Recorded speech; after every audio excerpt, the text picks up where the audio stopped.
onye ga-achị Nigeria chia Nigeria ka ọ dị mmanụ ajụjụ ga-ajụ onwe gị ọ bụ onye ga-achị Nigeria chia Nigeria ka ọ dị mmanụ 2023 president election ka na-akwado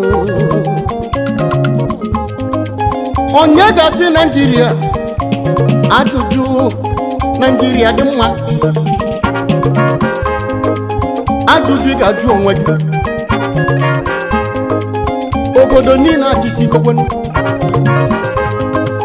mmadụ niile achịgo mana ajụjụ ga-ajụ onwe gị taa onye ga-achị Nigeria ka ọ dị mma. There is a hope for Nigeria to be great again. There is only one chance left for Nigeria to be great again.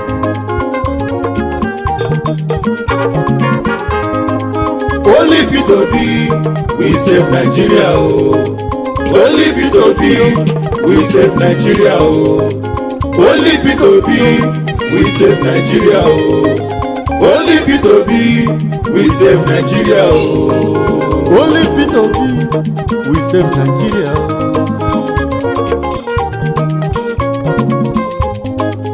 There is only one chance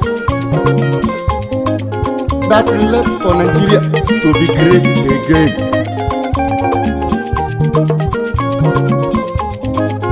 Only P2P is capable and able, man of integrity, very smart, full of wisdom, knowledge and the understanding. Nigeria chọrọ onye ndudu ọ bụrụ ndị ọchịchị na ndị ọchịchị achịgo Nigeria complete 40 years wee ruo tata. Nigeria bụ giant of Africa. To be honest, ịnanya ọ dịzị ka ọgwụ agha guy maka gịnị?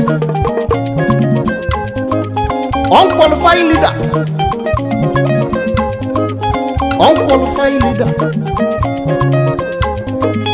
is the biggest problem of Nigeria.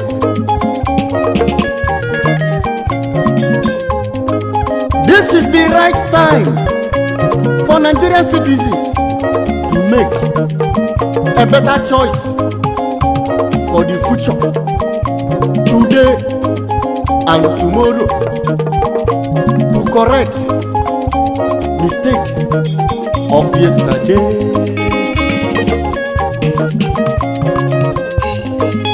Ọbụ P2P sọsanya bụ leaders in Nigeria na ndị otu Labour Party ebe seli nwoke se nwanyị se nwa. Symbol of Labour Party bụ family. Labour Party bịalụ ka dozie Nigeria ka ọ dị mma ka correct ya all the mistakes emeli gbogbo. Ọ bụ onye ga-achị Nigeria ka ọ dị mma P2P ọ bụ onye ga-achị Nigeria ka ọ dị mma P2P ọ bụ onye ga-achị Nigeria ka ọ dị mma P2P ọ bụ onye ga-achị Nigeria ka ọ dị mma P2P ọ bụ onye ga-achị Nigeria ka ọ dị mma P2P Labour Party Labour Party Peter Obi Labour Party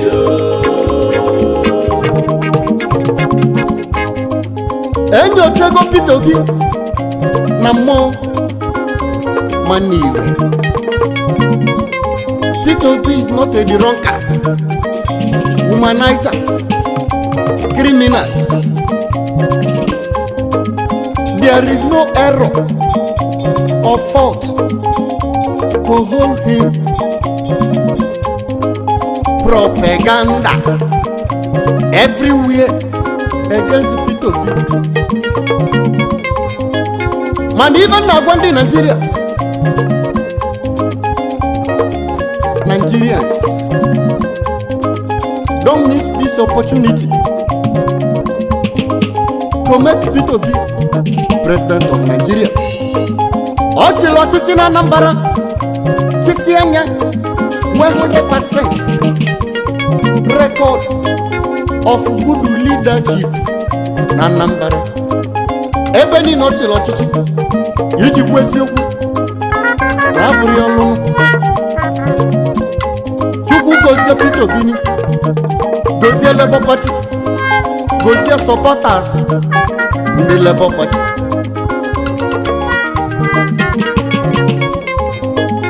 Ndị niile, all the obedient family, all the supporters and the well-wishers, and the Masunu, congratulations in advance. Maka na emenwe man na Chukwu choliji Peter Obi wezo Nigeria. Only Peter Obi we save Nigeria. Only Peter Obi we save Nigeria. Only Peter Obi we save Nigeria. Only Peter Obi we save Nigeria.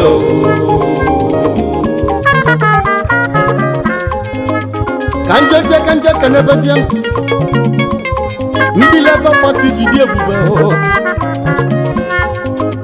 Ndị mkpọrọ eweniwe, ndị nna kpọrọ eweniwe maka gịnị na mmadụ erika aka makpọ nwevalone. Sir Dr. Yusuf Dat Baba Ahmed, Vice President, Labour Party, under Peter Obi, Chief Barrister Julius Aburu, National Chairman of Labour Party in Nigeria, Alhaji Umar Frank Ibrahim, National Secretary of Labour Party in Nigeria, Chief Dr. John Nya Wodo, former Ohanese President General, Chief Ayo Adebanjo, leader of Afanifere, Honorable Chief Fidelis Uchenna Okaf Owele Nanam,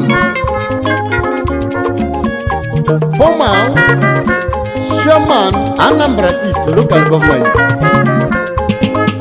Chief Sir Christian Onwara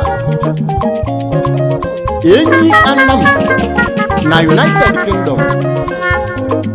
Enyi Anam nina, Enyi Anam onu mekanegi. Igbo obedient family, Enyi onu mekanegi. Kaijese kanija kanan, Honorable Sir High Chief Anthony Mwalibe Okuchukwu Munyen, one of Amman Ancient Kingdom, Chairman Association of Igbo States, Europe, Asia, President General Imo Community Europe ICE former candidate